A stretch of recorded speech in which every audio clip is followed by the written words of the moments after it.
Hello and welcome to Community Crossroads. I'm Carolina Astrain.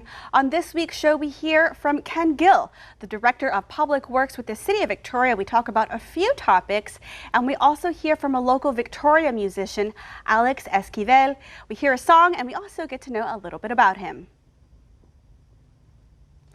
And we now welcome Ken Gill with the City of Victoria. Welcome to Community Crossroads. Thank you. Glad to be here. Well, it's great to see you, and we were just talking about how long you've actually worked for the city and the different roles. You used to be the city engineer. Yes. Before you took on the director role. Correct. And been with the city about 30 years. Wow. So it's a great place to be. I love Victoria.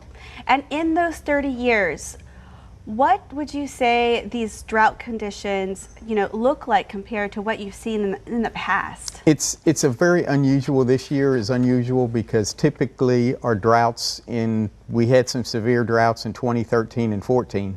Those really didn't start to take a serious effect until like August. This one started in June. So it's a little bit more severe in the fact that it started so much earlier.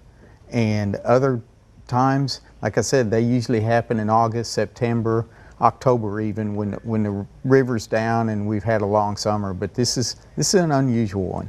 Well, we definitely hear about hailless winters. Will this be a hailless autumn? That I don't know. You'll have to talk to Trey Mining on that one. But farmers got to be suffering right now. Oh yes, I know the farmers are. And what's unusual is this drought is statewide, of course. Everybody knows, but our river flow, of course, goes all the way. The Guadalupe River starts up at Kerrville and Wimberley and then flows through down here, and they haven't seen any rain this year either. So it does affect Victoria what rains we have upstream.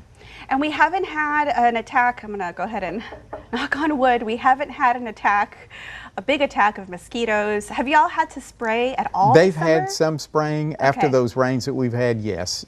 Parks Department has done some mosquito spraying. They pop up, stay dormant, and then they come. All it needs is a little rain. I try to stay inside most of the time just because of the heat. It's been so severe. Yes, it has. It's in the heat and in the dry conditions makes it worse. A lot of times we'll get the heat and humidity. That's South Texas. This one, it's been unusual, and it's been hot and dry. Yeah, I like that humidity, even though it feels kind of muggy. Yes, it's better for your skin. it's just part of South Texas, and we all enjoy that kind of to a certain degree. But it's when those south winds, and they're just the hot, dry winds that we've had this year. And how severe is our drought stage level right now? Are we getting worse? Are we getting better? We're right now at a stage 2, which is we're looking to get 5% reduction on our water usage. As we move forward, we get our water, of course, to the Guadalupe River through water rights. We've acquired water rights over the years, and as we use some of these other rights up, we'll have to get into more senior rights, and that's where we want to focus on. And we're keeping track of, what the river flows are and how much of the water we've used to those permits. So it could be that at some point we get into stage 3 if we don't get those rains. So people should still be limiting their water use? Oh, absolutely. Absolutely. Watering, I believe it's before 8 a.m.? It's 6 in the morning till 10, and then in the evening it's 8 to midnight. And your plants in your yard will probably appreciate it Yes. too, because when you water at those earlier hours, it doesn't immediately get... Right. I learned something from a horticulturist one time, said don't water your grass in the hottest part of the day because it actually burns the grass. Oh, wow. Which that makes was it worse. Yes, makes it worse. And so we're encouraging people, water your lawn, take care of your shrubs around the house. That's probably the most critical because that does 2 things. Keep your shrubs alive, which is, those are harder to come back.